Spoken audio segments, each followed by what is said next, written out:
How's it going, everyone? In today's video, we're going to talk about PEP 822, which introduces D-strings, also known as dedented multi-line strings.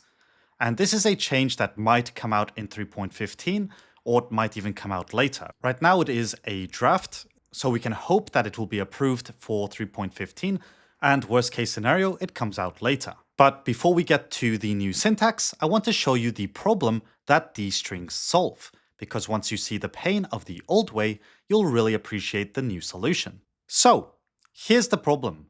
When you write multi-line strings inside indented code, as we've done here, you end up with all that extra white space in your string. And it looks terrible when you print it out. Right below this multi-line string, I'm printing it out directly, and I'm also printing the representation. So when we run this, what we will get as an output is that the regular multi-line string looks like this. But as you can see, it looks quite funky because it preserves those indentations. And when we dive deeper and look at the representation of this string, you'll notice that we have huge indentation blocks. So how would we usually fix this? Well, I'll answer that in just a moment. But very briefly, I'd just like to thank Zed for sponsoring this video. Zed is a lightning-fast code editor written in Rust, and I've been using it to do all my coding for months now. If you feel like trying out Zed, I've left a link in the description box down below where you can download it for free. Anyway, the most common way to deal with this is to use textwrap.dedent. So all we have to do here is import textwrap and then go to our HTML and call the textwrap.dedent method. Now before we run this, I'm going to change this to dedent, so you can see the difference. And now when we run this, what you should notice is that our string was dedented. As you can see, we don't have all those random indentations. We were able to create this multi-line string the way we intended to. And even when we print the representation of that HTML, we end up with a more intuitive form of the string that we created. So what the dedent function does is find the common leading whitespace across all the lines and removes it. Now, one thing I didn't mention is that if we want to avoid the first line from being printed, we're going to have to include a backslash. So the next time we run this, what you'll notice is that we will have no new line in our dedent block.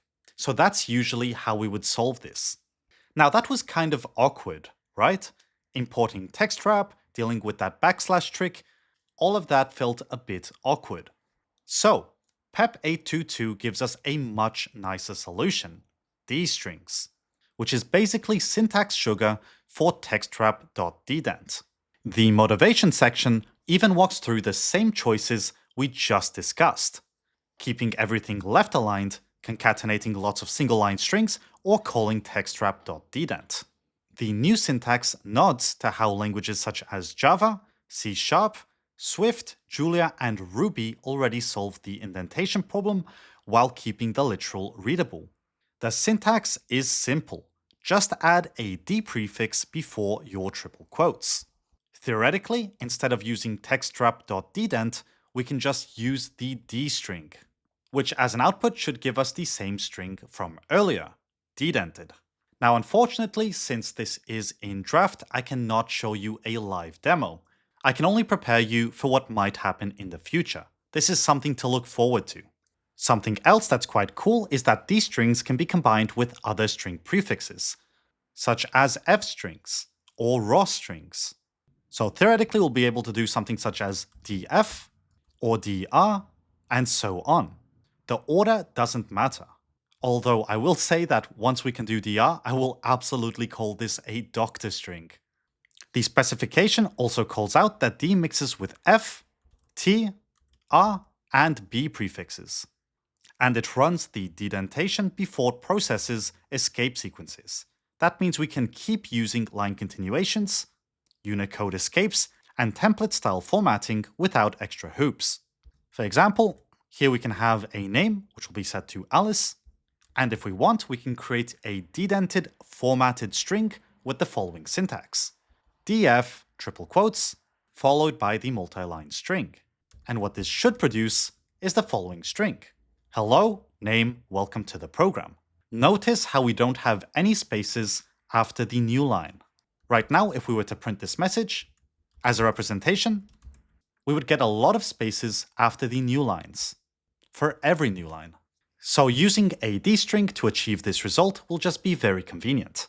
pep822 even lists the ideas that didn't make the cut. For example, a string.ddent helper would work at runtime, but still can't match the reach that syntax has with f-strings, t-strings, or ddent continuations, so it stays as an explicit helper. Then there was the markdown-style triple backtick, literal, which was rejected because it collides with markdown snippets and raises layout headaches. And this syntax obviously requires us to close it if we want it to hypothetically work. Proposals that introduced new quote characters or a future import were stalled because they'd force massive rewrites before anyone could try the feature. And trimming the trailing new line, like Swift does with multi-line literals, felt more confusing than helpful. So the pep keeps the new line unless you explicitly leave it off with the closing quotes. But that brings us to the end of the pep822 story. The new d prefix gives us that clean, indented literal without any extra helper calls.